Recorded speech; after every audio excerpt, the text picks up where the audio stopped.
Happening now. We want to welcome our viewers from across the United States and around the world. This is the EdTech Situation Room. Good morning, good day, good evening. This is EdTech Situation Room, episode number 146 for September 4th, 2019. Papa Knifer's 75th birthday, so big shout out to my father, who's turned 75 today. Got to celebrate with him last week in lovely Great Falls, Montana. But ignoring him for just a second, my name is Jason Knifer. I am the Assistant Director and Curriculum Director of the Montana Digital Academy, the state virtual school located in the Phyllis J. Washington College of Education at the University of Montana in Missoula, Montana. And joining me, as always, good evening, Dr. Wes Fryer.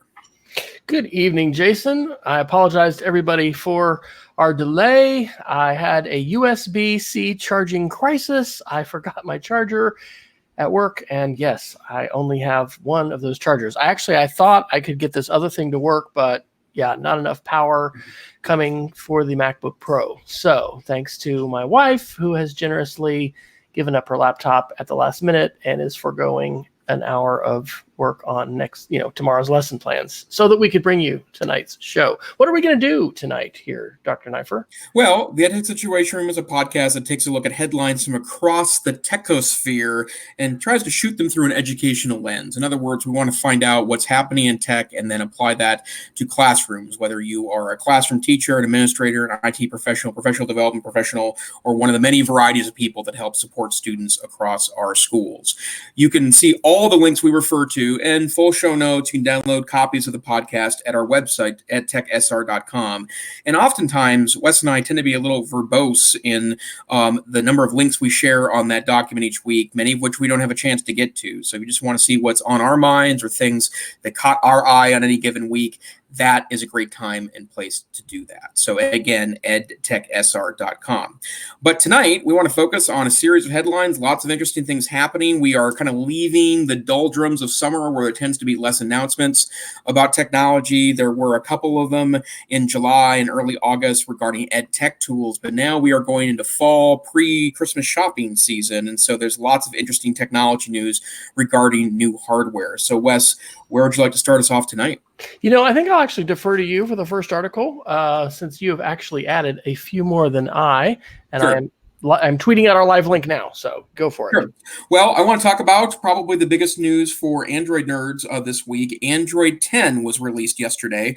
Android 10 being the latest edition of the Android operating system, the world's most popular operating system for cell phones. 60%, I think, of Americans are Android users. And the reason why we've talked about it here on the past is on the podcast in the past is because of the number of Google districts that exist in the United States. And obviously the Google-based phone is great for that.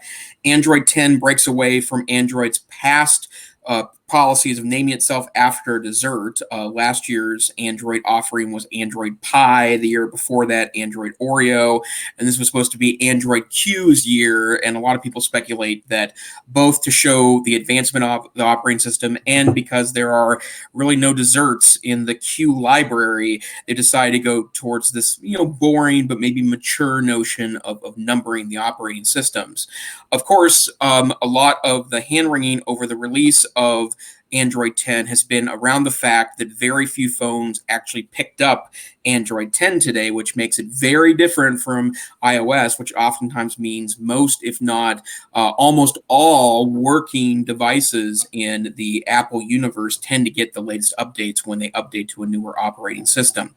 I've now been on Android 10 for 3 weeks. I picked up a late beta. I am rocking a Pixel 3a, which is their kind of medium cell phone, medium quality cell phone that they started selling earlier this year. I was able to pick that up for a song through my provider, T-Mobile. And so I was able to get a beta version of that operating system. And then yesterday I received a notification during the day that Android 10 was officially available and I downloaded it. It's a great, smooth operating system. It works like butter on the Pixel 3a, which is I guess, lack of a better way of putting it, a scaled down version of the Pixel 3.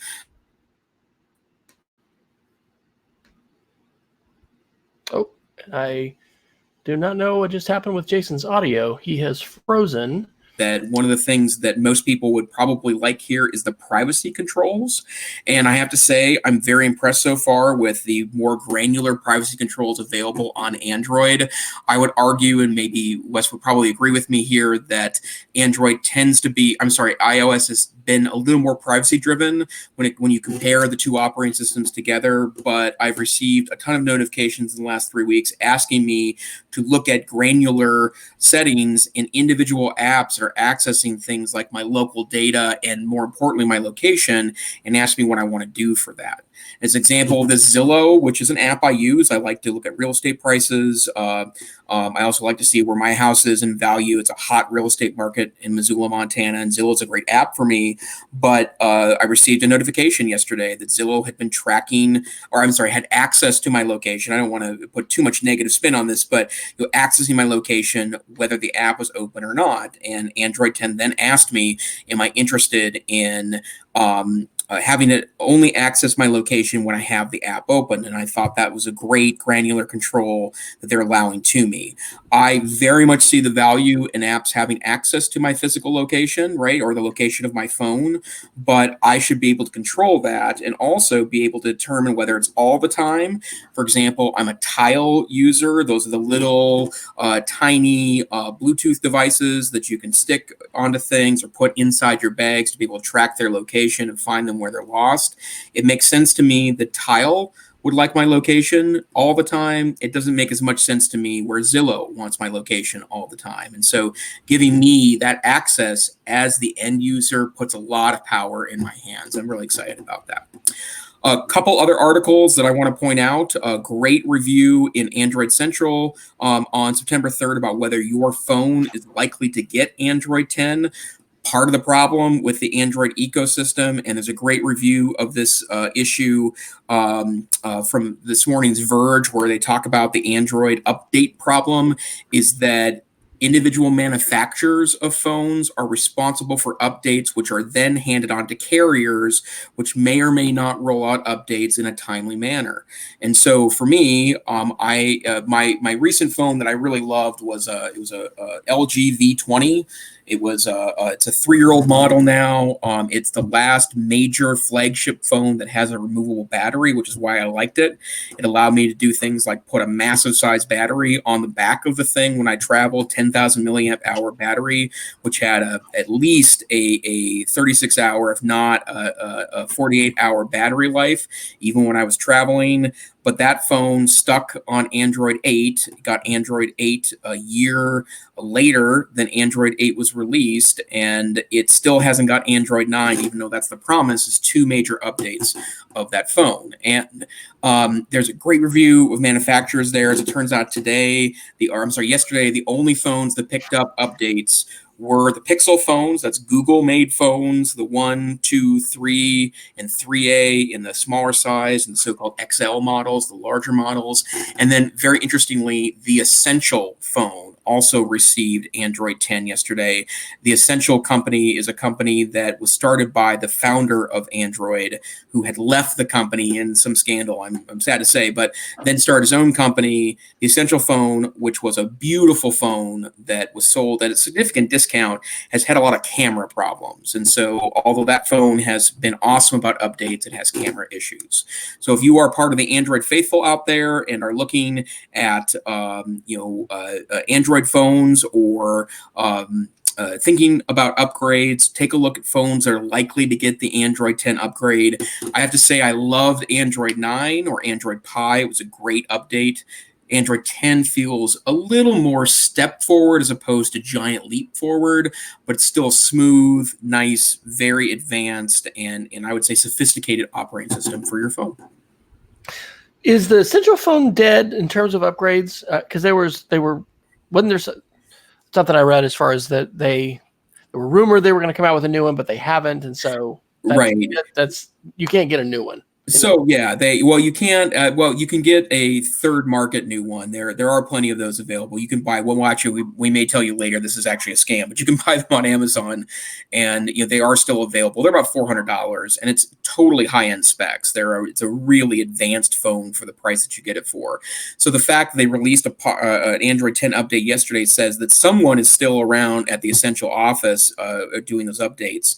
I've also seen those articles, and there is a lot of rumors, both sides, to say the Essential will have an Essential 2, and then others that say that they're going to head towards other projects because that's been suggested by founders on Twitter.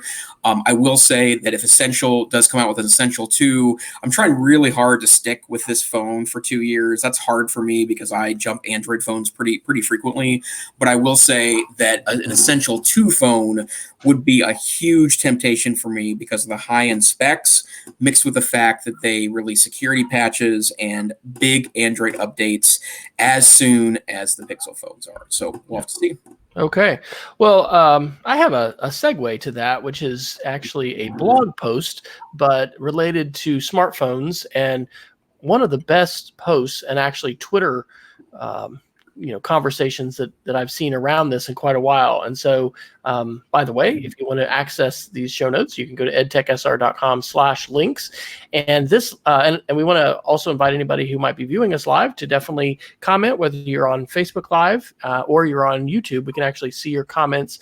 Come in here and we can give them voice. So if you'd like to add a question or comment, we would welcome that. But this is a blog post from Carl Hooker. Carl was the director of technology and then the director of innovation for Eanes ISD down in Austin for years, and it's actually just kind of pivoted to going on the road, as it were, as a consultant, speaker, and presenter.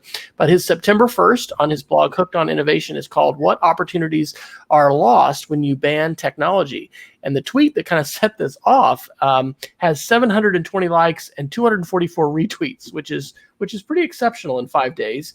And his contention there is that banning technology is not the answer. Not teaching kids how to use technology and social media at a young age is akin to throwing them in a lake without teaching them how to swim. How will they learn or know how to handle 21st century challenges if we don't equip them with those skills? And so he goes into a nice discussion of what he calls the Silicon Valley executive parent anti-screen argument. We've heard this, like, hey, Steve Jobs, never let his kids touch iPads and touch screens. And then he talks about how there's a contention that they're addictive, similar dopamine release of doing heroin. They're distracting. And then he talks about whether those are valid claims or not, and then the opportunities for dialogue and conversation that are lost, and how we need to teach digital etiquette and wellness and digital parenting, etc. So I think it's a great balanced article. It tackles some really important issues. We've talked on the show before about some of the research around, reading on screens versus reading, print books. There's even stuff in terms of like whether kids should be typing notes or not. And these are not what I'm referencing here is not like this, randomized, amazing study that everyone regards as just the gospel. It was a small study that, as I read it, took a look at a class of students, and some were taking traditional notes with pen and paper, and then others were typing and keyboarding. But anyway, this whole arena of conversation around smartphones, and do we allow them in class? What do we allow students to do? And then how do we help students learn to navigate the world with these incredibly, powerful tools? And I am just continuing to marvel at, so much that can be done on this device, and how to do a show like now we're using this website StreamYard. It has to be on a browser. I couldn't just get my iPad or whatever. There's things that you have to have a full-blown laptop to do. But increasingly, especially with regard to communication and access of information, and even creating, right? There's just tons of stuff that can be created. The smartphone is incredible. So any thoughts along those lines, Jason, about digital citizenship and the idea of banning tech and whether that is a valid pathway for parents or schools? Sure. Well, first of all, that I think that I can speak for both Wes and I when Wes and me, when I say that we both of us have strong curiosities about the impact of tech, positive or negative, but neither of us would be a fan of banning. And one of the reasons why that's the case is because exactly what Mr. Hooker is suggesting, that there, in absence of adult voices, kids will do things with tech that are beyond our wildest nightmares in regards to how tech can be empowering in the wrong ways. And the example I always use for this is Facebook, right? Remember when Facebook started a long time ago, it was scary to a lot of people because Facebook was this place where you had to have a college email address, and college kids are kind of known for occasionally making bad decisions, and there was a lot of fear around that, and a lot of FUD, fear, uncertainty, and doubt that dominated Facebook. And then in the late 2000s, when adults were allowed on, and then eventually kids were allowed on that were not college kids, something happened which I call the mummification of Facebook. Everyone's mom joins Facebook, everyone's grandmother joined Facebook, everyone's aunties joined Facebook, and Facebook turned into a dramatically less interesting place to be an idiot. And so, as it turns out, when adults and kids are part of the same conversation, it tends to lead the tools towards a better middle ground for all. Now, let's ignore the fact that Facebook might have been programming us to, to follow Russian election needs. Let's ignore all that for just a second, right? There's obviously a grander debate there, but I couldn't agree more with the notion that we cannot, blanket bans just don't do us any good, and they avoid and I say run away from the necessary educational conversations we have to have with kids. Now, that said, I read Carl's article when it was bouncing around Twitter the other day. I disagree with some notions that there isn't something we should be concerned about in technology. But for my dollar, I think that the answer is that we have to spend more time having nuanced conversations about tech, right? I've been into some extraordinary classrooms that have one-to-one iPads with kids that are a touch enamored by the screen, but the teacher in the classroom was using their instructional authority to help kids determine when the right time and the wrong time to have the iPad was out. That wasn't banning it or having kids put it away or shaming a kid for being distracted by something, since the internet has all the information ever, right? It's just that they use your instructional authority to help kids learn when to put it away. The other thing I would also note is that adults are some of the biggest offenders here when it comes to using tech rudely or in a way that's counterproductive. I have not been I fully admit I've not been in a physical staff meeting as a teacher since I took my administrative job. So I can't say this for sure, but my guess is it's an awful lot of cell phone surfing going on during staff meetings that is probably not particularly productive, right? And so I think we all have to have a conversation about where can we find the middle ground here. We cannot undo this. We cannot stuff Pandora's box closed. This technology is here. So let's have conversations together with our students, with our colleagues, students together, alone, away from us having these conversations, so we can find out how best to use these technologies in a good and meaningful way. There you go. Good summary. I concur.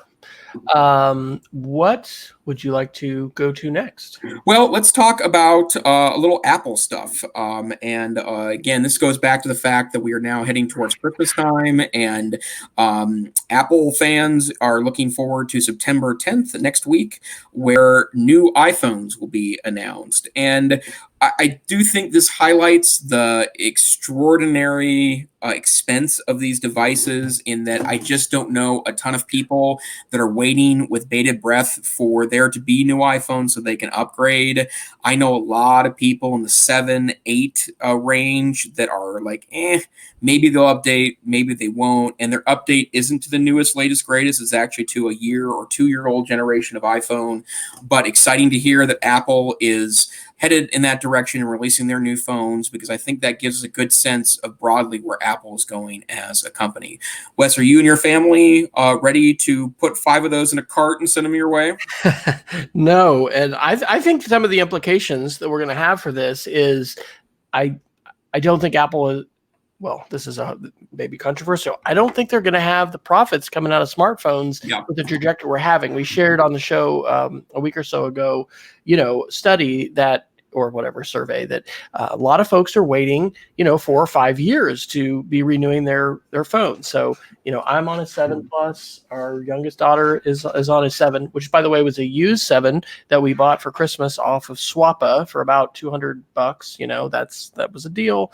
But this is the thing we can do now. You can have a really, capable smartphone and have it a few generations back. My wife and our middle daughter are still on a 6S, and it's actually working great. I mean, the main thing that I'm considering is, look at these pictures. And I think the first day of school, one of our daughter's friends who has an iPhone 10, took some pictures, and they were amazing. I mean, they were the portrait mode and the way that the light, it was sky in the background. It was just beautiful. I was like, wow, what kind of phone did she have? But is that earth shattering? Certainly not to the point of, dropping $1,000 to say, wow, look at my amazing picture. I mean, I remember when the iPhone 4, that was my favorite. That was my game changing, like, oh my gosh, I don't need to have another camera. This can do everything.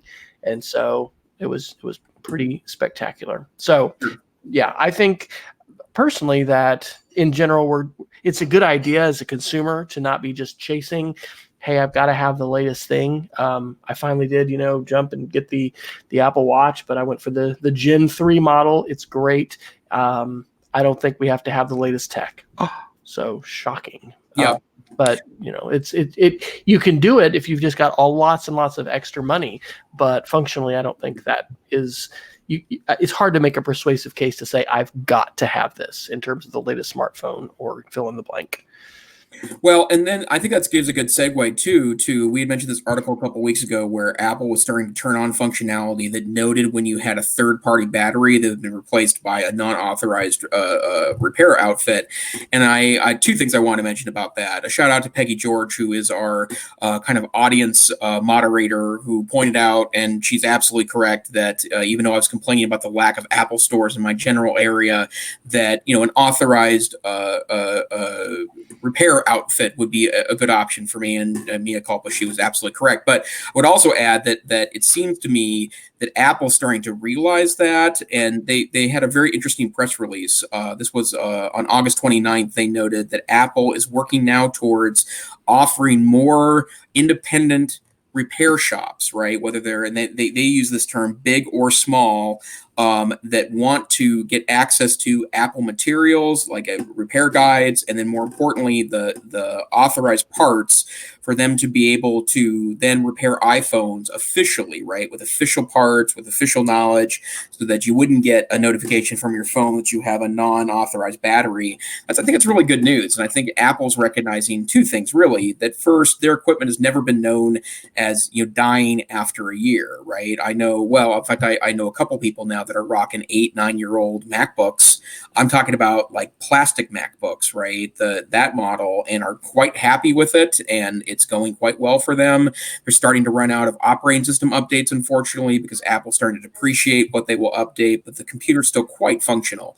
And then also iPads and iPhones. I still am rocking. I have an iPad 3 that is a perfectly good unit. It's not getting iOS updates anymore. And then I have an iPad Mini 2 that is also perfectly serviceable and not as lightning fast as the new ones, but it doesn't need to be, right? Like that those do just fine with the apps that 99% of people use. And Apple's figuring out, I think, that people don't want to buy $1,000 smartphone every other year.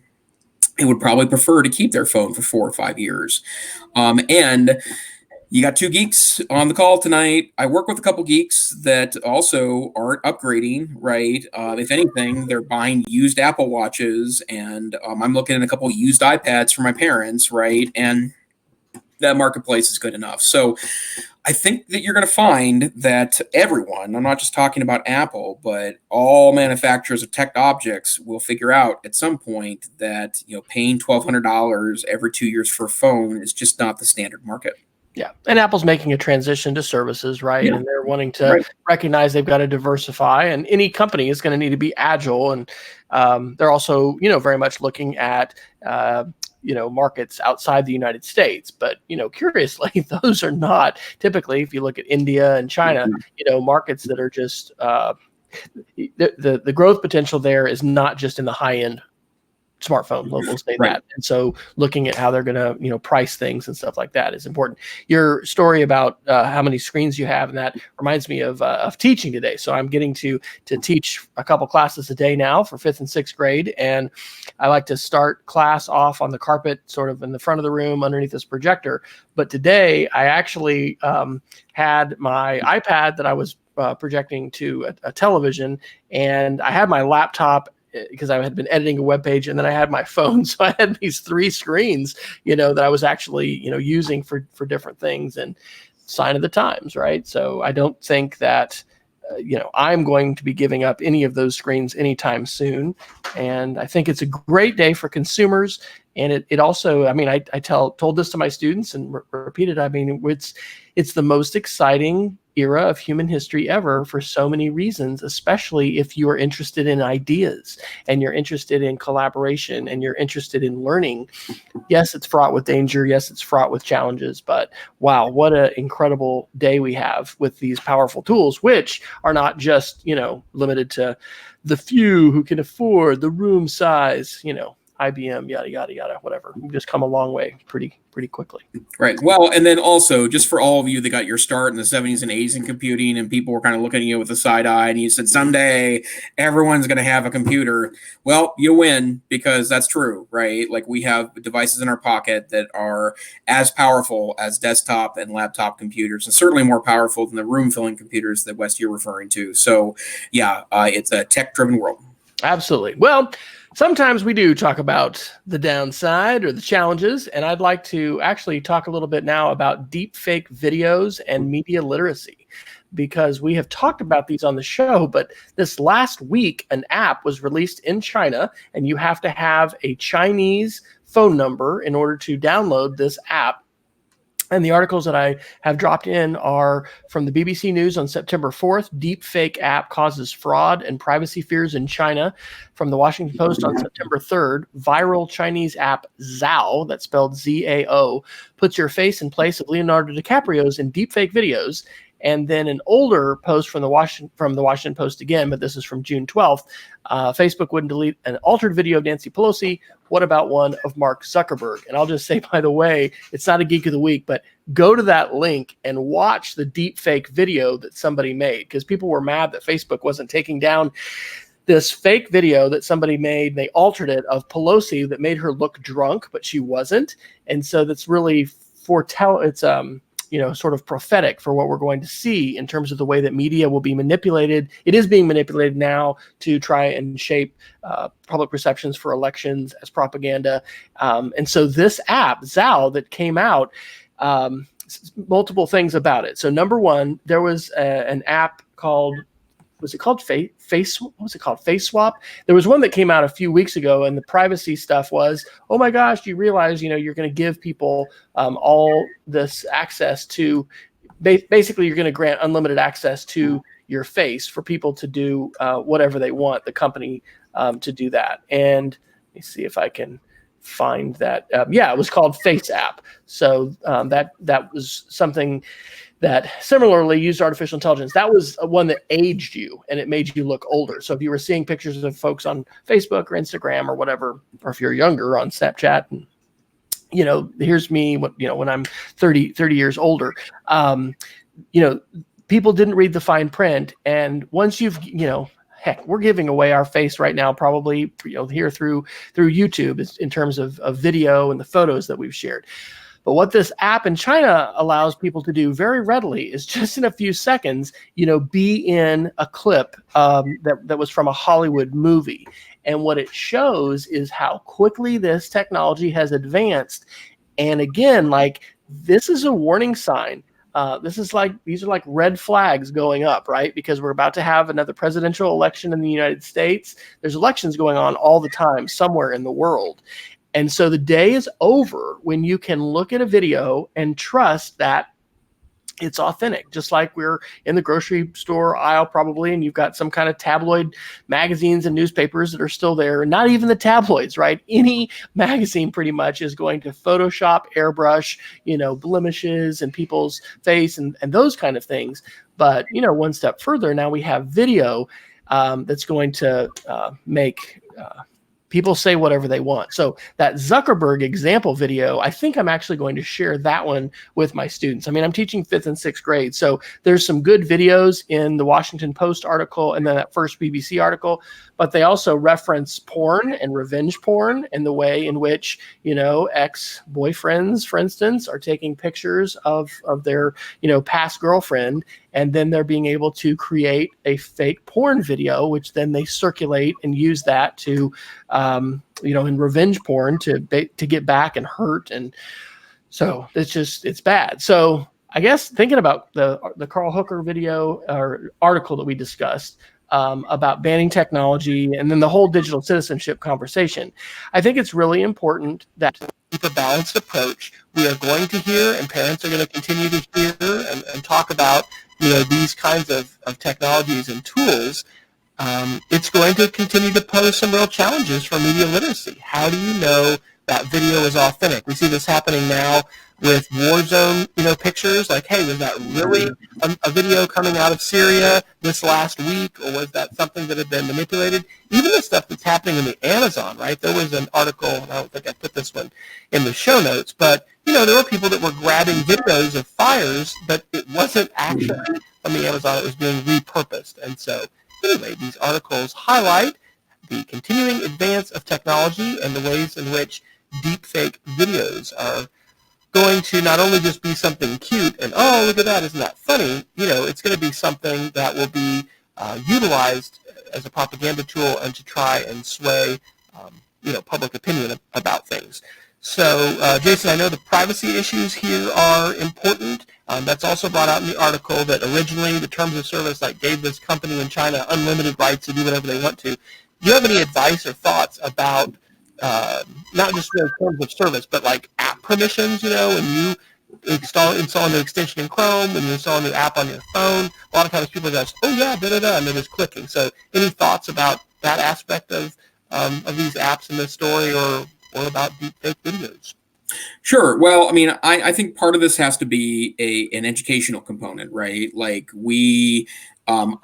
is important to me, right? I am extremely interested in this as a personal user, but I don't think we've really stumbled yet on how pervasive the potential of privacy invasion is to individual users, right? And as an example of this, that I was reading today that that certain apps can access that are related to telephony, so things that are, for lack of a better way of putting it, are about dialing, using your phone somehow or dialing. So it could be anything, voicemail app or something related to that, can have access to all of your contacts. And that's data that's probably not being used by the most reputable apps. But you download, the Android is a little more flexible than this iOS is. You could actually download apps to replace almost every core functionality on an Android phone.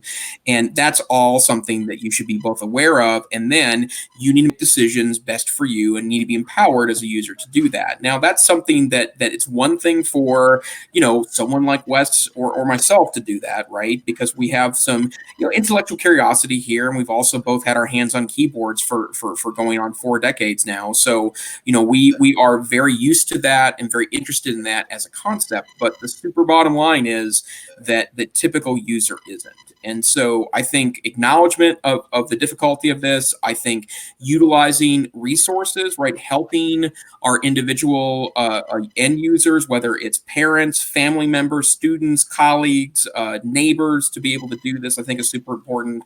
Wes, that's one of the reasons why I've always been super impressed about you and your school's commitment to bringing parents in and educating them about things, because I just don't know where you're going to get that information.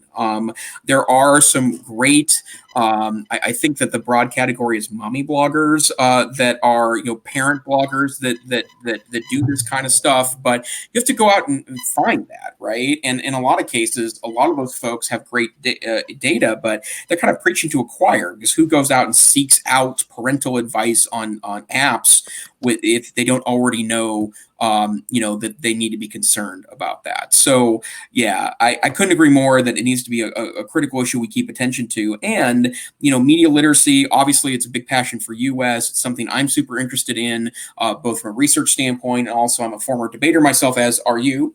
And so research to me is always a critical thing I think kids need to know about. It's pretty hard to send them out to Google, though, if you're not also teaching them one of the top 10, one of the top 50, one of the top 100 results could be something that's looking to disinform you. And you have to be cautious about that. It's not like it was 50 years ago where, a Time, Newsweek, US News in a library full of books was your limited group, where you had perhaps an expert or a smart person going in and picking a library and taking care of a collection that would be the useful resources. It's the Wild West out there. And so I think that has to be a part of the way we approach this. Definitely. I actually switched my mic. Was I getting some feedback?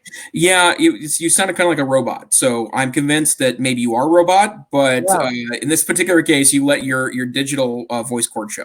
Okay. Well, I want to switch.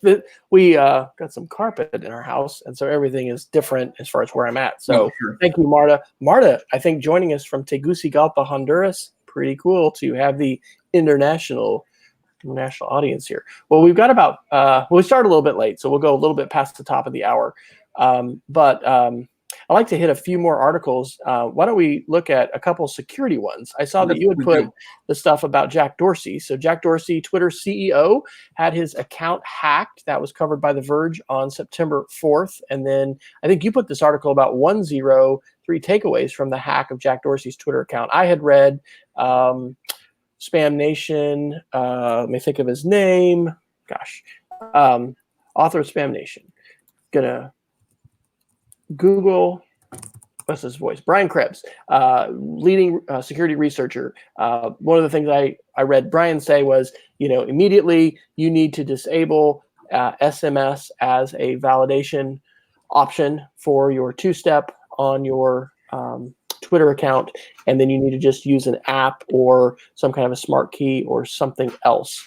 So, I didn't actually read the 3 takeaways. What were some of those, and what are your lessons learned from the CEO of Twitter getting hacked? Well, that was a great article. In fact, I think this one bounced around geekdom a little bit. I think I may have stole this from a podcast or two that I'd heard more about the story over the weekend. But this is an excellent article from William Ormus, and he talks about 3 things you need to think about right now to better secure your Twitter account. The first one is that you should check Twitter app permissions. And this is something that you almost never hear about. It's a problem with Facebook. It's a problem with Google. It's a problem with Twitter. It's a problem with most of these platform-like services because, as it turns out, part of the convenience of all these services is they talk to other services, and you can ask it to directly interface with other things in the world. Now, in a lot of cases, there's a ton of advantages to that. As an example, if you've ever participated in Twitter chat, I think tweet chat doesn't really work anymore. It's my understanding. I haven't used the tool in a while. I've been part of Twitter chat for a while, but that's an example of a tool that you can log in and hook to your Twitter account. It will tweet for you, but in the service of a better organization or some other piece. And so this article recommends that you go in and review all the apps that have access to your Twitter account and delete anything you don't recognize and consider turning off even things that you do. Because every time you hook your Twitter account up to something else, if that something else either doesn't work anymore, it gets bought out by someone else, it gets hacked into, then it can potentially be dangerous for your Twitter account. And if you use your Twitter account, good example, both Wes and I use Twitter accounts in a professional context. It's an important part of our engagement with the EdTech community. I don't want mine screaming out spam and would look poorly on me as a professional, especially since I occasionally talk about security with teachers, schools, and districts. It also makes you look less than you really are. The second piece of advice talks about what you mentioned, Wes, about moving away from utilizing your phone for 2FA or two-factor authentication. And it talks about the scary notion of SIM swapping, which is a strategy used by hackers. Essentially, they walk up to your cell phone provider and say, hey, my name is whoever you are, and I lost my phone, so I need to get a new SIM so I can put it in this new phone that I have acquired. And a lot of times without identification, without double checking, that they will grab your SIM, stick it into their phone, and essentially they become you. And so if you're using your cell number as two-factor authentication, if they have your password, they can essentially log in as you. And then finally, the third potential or third interesting takeaway from this is the fact that this is bad, right? Like, this is not a good thing, but it could become so much worse, right? Like, it's obviously not super great for Twitter that, its CEO was hacked, but they said, imagine for a moment that Donald Trump's Twitter account is hacked and the potential international implications of that. I mean, there have been literally market drops of hundreds of points based on tweets by President Trump. And again, not a politics show, so this is not about whether or not Trump should be tweeting. He is tweeting, which makes that particular account a serious risk, right? And so we should be acknowledging the fact that there is, with any of these services, you could blow off Twitter as a bunch of hot air, and a lot of it really is, but the bottom line is that Twitter is an important, almost dial tone of the internet, right? It's a lot of the heartbeat of conversation going on. And if an account that's important gets hacked, imagine for a moment the Federal Reserve Chair, who I don't know if he's on Twitter or not, but words this man has spoken have in the past caused the market to dramatically increase or decrease, right? And by the choice of nouns and verbs, right? And if Twitter is considered a piece there, so be careful is the bottom line. And remember, the security is real. This is not, we obviously are talking about celebrities here, but it's a real thing. I just looked. I have over 50 connected apps to my Twitter account. That is crazy. Wow. And I am going to immediately start deleting these. So when you're on the laptop, desktop version of Twitter, the way to do that is to go into profile, and then you're going to click account. And then under your account, as you scroll down, you're going to see a link near the bottom, right above deactivate your account. And don't click that. That says apps and sessions. And so this shows all of your connected accounts. And some of these are, ancient apps that I, used a long time ago, but then just never unauthorized them. It also shows like 4 pages. Well, and also, this is crazy. I have 27 active Twitter sessions. What is that? And so, so some of these have just got to be, duplicated or whatever. But this is a tool. Anytime we have an email account, especially, right, and we connect banking and other things to it. I mean, that is vital. It's like the keys to your house. It's the keys to your digital house in terms of your accounts. And if you haven't read these articles, there's fairly scary stories about New York Times reporters who have been specifically targeted. The scariest stuff is when somebody is intentionally targeted. And then things like the SIM swap and these other things are possible. And because it's not hard. I mean, I got a text message a couple weeks ago. It was really weird. And it was like, hey, I'm interested in buying your house. Are you da-da-da? And had my name and my address. I'm like, whoa, what is this? Well, it turns out, and then the Nextdoor app, which people in our neighborhood use, other people had gotten it. And it's somebody who's just went out and bought a list of people's phone numbers and names, and then cross-reference those, and then he's actually texting them. I don't know if you guys have this in Missoula, but we have like signs around that says, we buy cheap houses, pay cash for houses. And so they're playing a numbers game, evidently, to just see if somebody's going to allow them to lowball their house and buy it. But it was creepy and weird to have the text message like that had my name and my address from a stranger. And it belies the fact that our phone numbers are out there. People can get them. And so we need to protect ourselves. So I will be following the show, disconnecting a ton of apps from my Twitter account. And then I'm also going to be looking at going ahead and disconnecting my phone number. It is one of the hazards and dangers of putting yourself out there. And I'm not saying this to try to discourage anybody from sharing. I think digital sharing is fantastic. I've been the beneficiary in so many ways of generous digital sharing by many, many people. But we need to be aware of the fact that, if you talk about a controversial topic and you could be foolish, or you could also be unlucky, or a combination of the two, and have somebody get angry and upset at you, and things can happen. So I actually think sometimes it's good to not be in mainstream media, because that just draws people's attention, and if they want to bring things down on you, they can do things with troll farms and crazy things that can happen. So be safe, and that those we can all learn from Jack Dorsey. Of course, he had an army of folks working for him, so I think his account was, restored within 15 minutes or something. Right. It wasn't hacked for that long. So, all right. Any other articles you'd like to address here, kind of quickly before we go? There's a couple of Microsoft ones. You want to talk about that? Sure. Yeah, absolutely. And in fact, one of the articles, maybe a little bit of a rabbit hole. The first one's pretty easy. October 2nd, New York City, there's going to be a Surface event. That means new Surface stuff is released. I've seen a lot of interesting stuff regarding potentially a Surface 7, which would be the ultra portable tablet with the tiny keyboard that it comes with, which is an interesting prospect. I will tell you that I was very briefly considering purchasing a Surface Go, which is their 10-inch tablet, because I wanted something that fitted in my kind of daily carry backpack that I usually will just carry a side bag with me with a laptop in it when I needed it. But I was looking for a very, very small form factor, tiny form factor to carry along with me and considered that. But it only has Pentium chips. And so I'm hoping that maybe the Surface Go will get an update to an i3 is perfectly fine. An i3 with 8 gigs of RAM and 128 gigabyte SSD hard drive would be more than enough for me to jump on board there. But even though it's available at a decent price, it's around $500.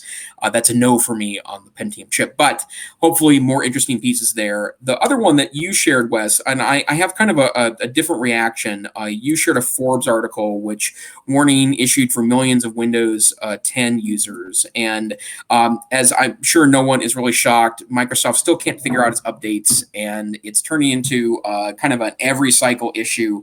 But the one thing I want to talk about, I'm wondering if you've noticed this phenomenon, is that I think Forbes was sold recently, like it's to someone else, and Forbes has become kind of a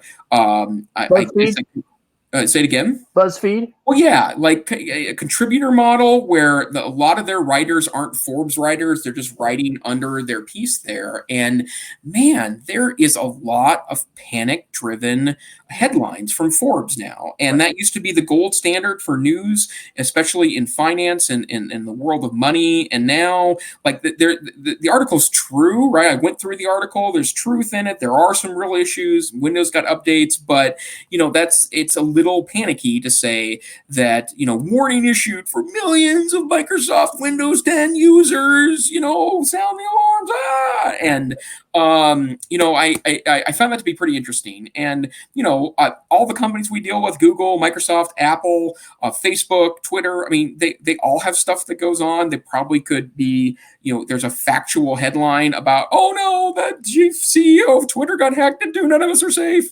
Right. But, there is a lot of panic around this. So just, make sure you read all the details of an article, because headlines are one thing. The actual details are where the good meat are. Absolutely. And, media literacy. And this is a Chicken Little phenomenon, right? We hear, hack of a million, from Target to Equifax to whatever.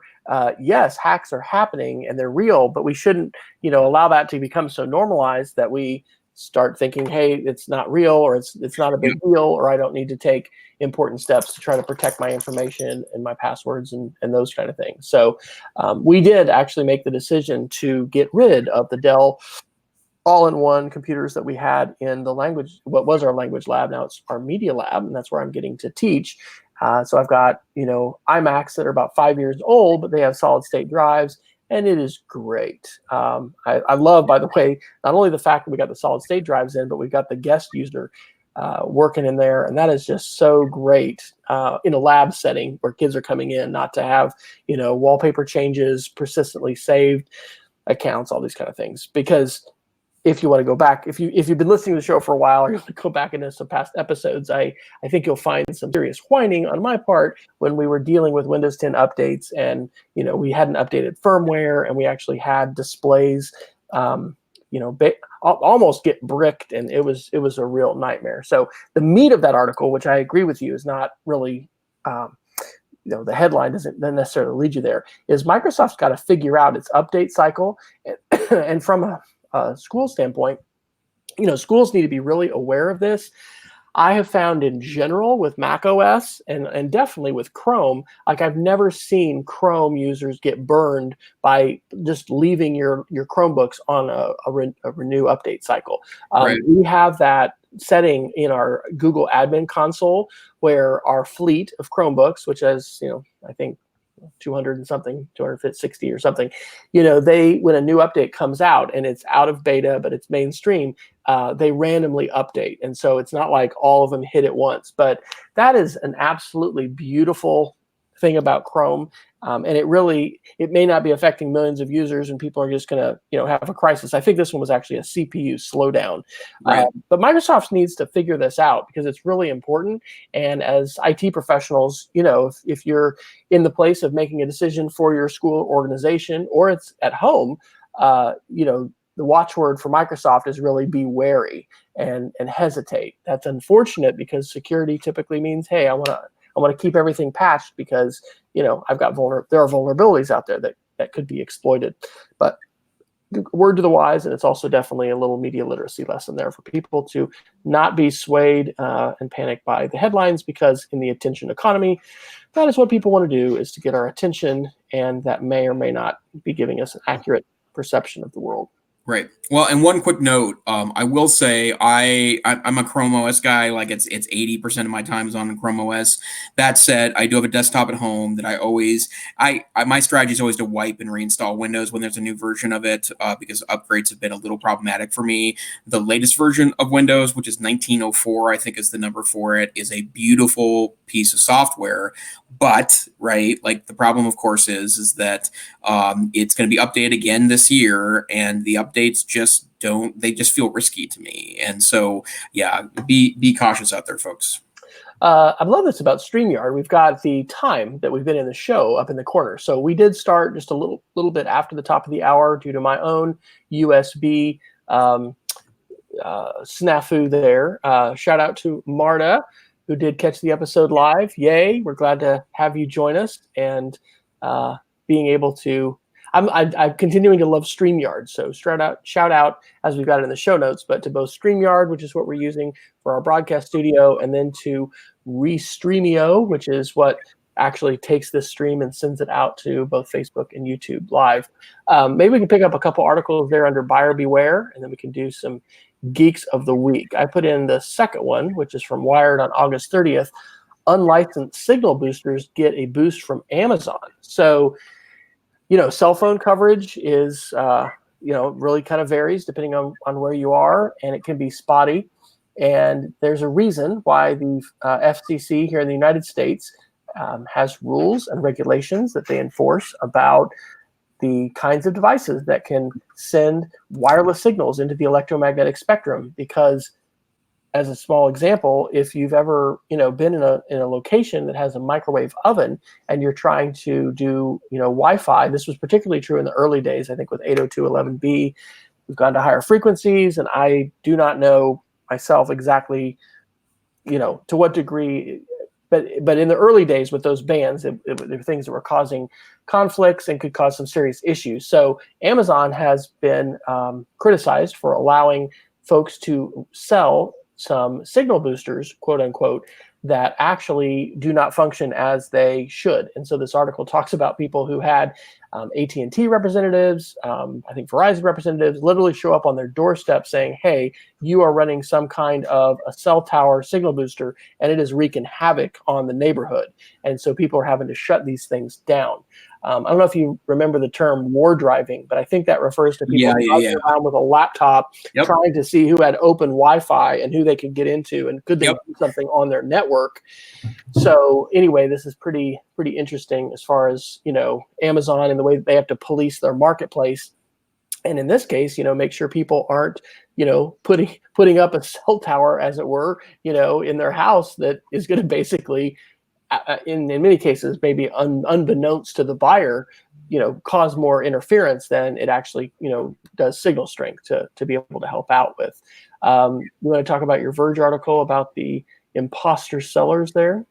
Yeah, so I find I'm a big Amazon user, for better or for worse. I sometimes feel a little guilty about it, but the frank answer is that the next day I can get pretty much whatever I want on Earth, right? So, and I've tried to find a middle ground in that I was utilizing subscribe and save, which meant that once a month things were showing up on my doorstep, core things like toilet paper, paper towels, shampoo once a month in a ginormous box. And I figured out that it was probably as cheap to go to my local big box store and do that. And, had to figure out the gas and blah, blah, blah, blah, blah. But I'm a big Amazon guy. If you're wanting a personal word problem for math, just kind of sharpen your skills. Well, yeah, really, just to find a way to do the math, right, to make sure that I still had it, right, like I still got it, man. So, but it's super interesting to me because there is a lot of interesting products on Amazon, largest marketplace on earth, and there have been times I haven't really been burned by Amazon, but because usually I have a pretty good sixth sense for these sorts of things, but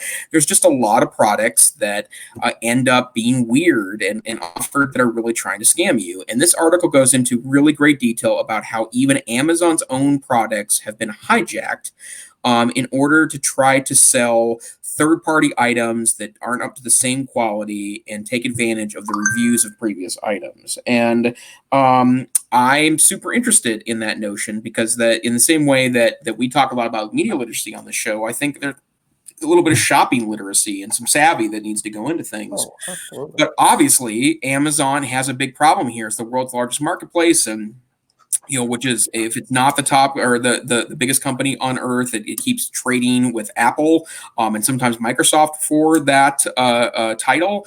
But the bottom line is that the world's biggest marketplace is got a lot of scams on it. Some of them even take advantage of things that Amazon's trying to do to further its brand.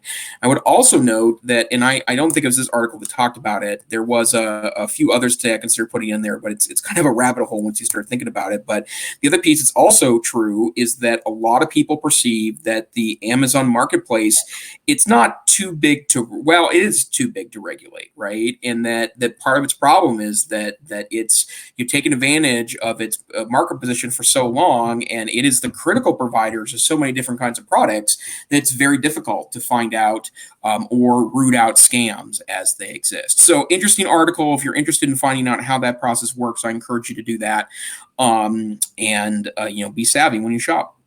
So yeah, absolutely. I think that shopping is a huge vector for bad actors who want to put things on our machines, get our IDs, do any kind of malicious and nefarious things that somebody might do if they have access to our computer or our phone. And I remember back to a few years ago, I was helping out with a writing conference locally and helping one of the presenters, and we were just getting her laptop set up and went to her web browser, and it was this weird wackadoo search engine, and I was like, it was in Chrome, and I said, well, okay, I think you've got something on here, slowing you down.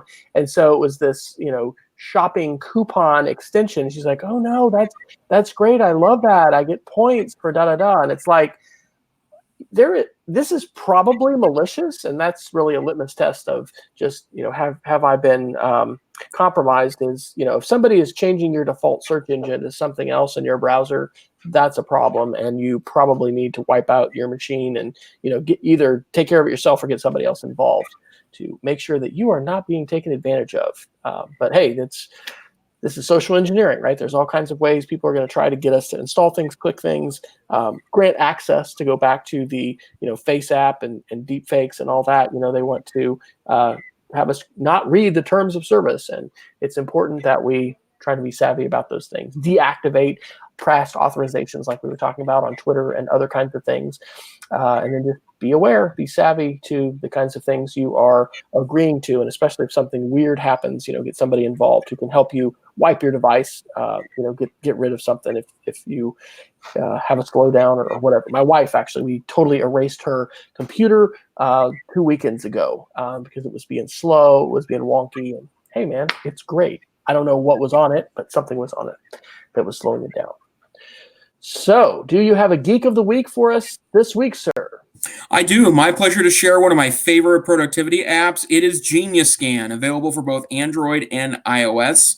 One of the things that is a reality of my life as I travel quite a bit for work in context of both my day job and my other engagements in the world. And as it turns out, people like it if you turn in receipts. And I have never been a guy that's kept receipts very well. My best strategy has been putting a plastic envelope in my bag and trying to stick them in there. But it's really best if the second I get the receipt, I put a scan of it in my phone and send them off to the person that's collecting receipts in my office. office. And Genius Scan, wonderful scan. I mean, there's hundreds of scanning apps. They're actually built into both Android and iOS now, a scanning component that you can utilize. But Genius Scan is a great app. I believe the Plus version of it costs $3.99, which is a bargain. And the reason why I like it is because it auto corrects the size of the document. So if you're kind of askew with the camera, it will actually turn it into an actual page size, and then turn it into a PDF, usually in a photocopy-like way, which means the receipt looks exactly the way it needs to look. Plugs right into Google Drive. It plugs right into Dropbox. It plugs right into, I think, OneDrive as well. So depending on what you use for cloud service, you could drop them right into like a receipts directory if you'd like, or you could email them to yourself. And for $3.99, it works really spectacularly. So that's Genius Scan Plus on both Apple devices and Android. Fantastic. The Pro version actually does cost $7.99, but that is well worth every dime. Yeah, to think about all those features. My geeks of the week are two of them. I don't know if I mentioned this on the show, but I love Flipboard, and as I read articles and find things that both I want to go back to and I think are worth sharing, I have a quote magazine on Flipboard that's free for anybody to subscribe to, and it's called iReading, which is kind of a play on I am reading this, but I'm also on my iDevice, my Apple device. So anyway, it's the iReading magazine, free. I got a link to that, and that's just curated articles that I have been sharing for years. The statistics on this are kind of cool. See if this can open up, because it'll show you, how many articles you've done or whatever. So it says, I have shared 9,338 stories. There are 623 followers, and they have had 5,409 combined reviews, views, which just means somebody's looked at an article there. But pretty cool there. And then the other thing related to links is something called Wonderlinks. So I have created a new website to share lessons and curriculum and information about the media literacy and digital citizenship classes I'm teaching now for 5th and 6th grade. And so this is a link called Wonderlinks. I used to call these curiosity links, but basically I've set up kind of like I have for the show, where if I tweet with the EdTech SR hashtag, I have a if this then that recipe that automatically grabs that link and appends it to a Google Doc. And so that's how I will, before the show, throw a few more links and articles in, is I've got them kind of in this this Google Doc, and then I can move them over. Well, both my wife and I now have recipes set up connected to our Twitter with if this then that. So if we use the hashtag Wonderlink, it auto posts to a shared blogger site that we have, which is called rwonderlinks.blogspot.com. And then I have that basically the RSS feed embedded on the website using a little free tool called Power.io, and they've got some plugins for creating, RSS feed embeds. So yeah, kind of geeky stuff, but that's cool. And as an example, one of she's teaching 3rd grade, and so she shared this really amazing video. It's from PBS. It's Okay to Be Smart, and it's called Using Gene Editing to Repaint Butterfly Wings. And I actually showed that to my kids today. And those kind of videos and articles and things like that are like pretty amazing, and ways to get kids interested, excited about technology, but also thinking about the different layers in terms of, yeah, that sounds cool, but what, anything possibly go wrong with this as we're like tweaking these genes and trying to say, ooh, look at the colors there, where does it go after caterpillars, what do you say, chrysalis, butterflies. Yeah, there you go. So where can people find you, Dr. Neifer, when they are not here listening to our wonderful weekly show?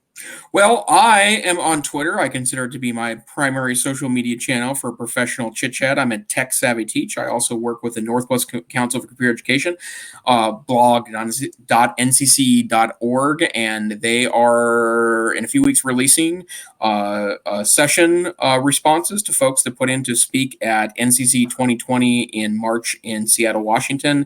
Registration open soon. It's www.ncce.org. All right, excellent. And I am W. Fryer on Twitter. My blog, speedofcreativity.org. And if you want to check out some of the things we're doing for class, you can check out my new curriculum and lesson site, which is MD Tech, as in middle division. MikeDeltaTech.CassidyCasady.org. So we appreciate you tuning in. We're thankful that Marta got to join us for a live show. Please come back. We are typically here on Wednesday nights at 8 p.m. Mountain, 9 p.m. Central, whatever that happens to translate in your own local area. Remember to go to edtechsr.com, check out the audio and video archive, as well as all of the reference show notes that we have discussed. And we will encourage you to remain connected, stay savvy, and stay safe. And hey, share the EdTech Situation Room. Let others know if you find it beneficial. We would love to get your input and feedback on the show. Have a great week. See you next time.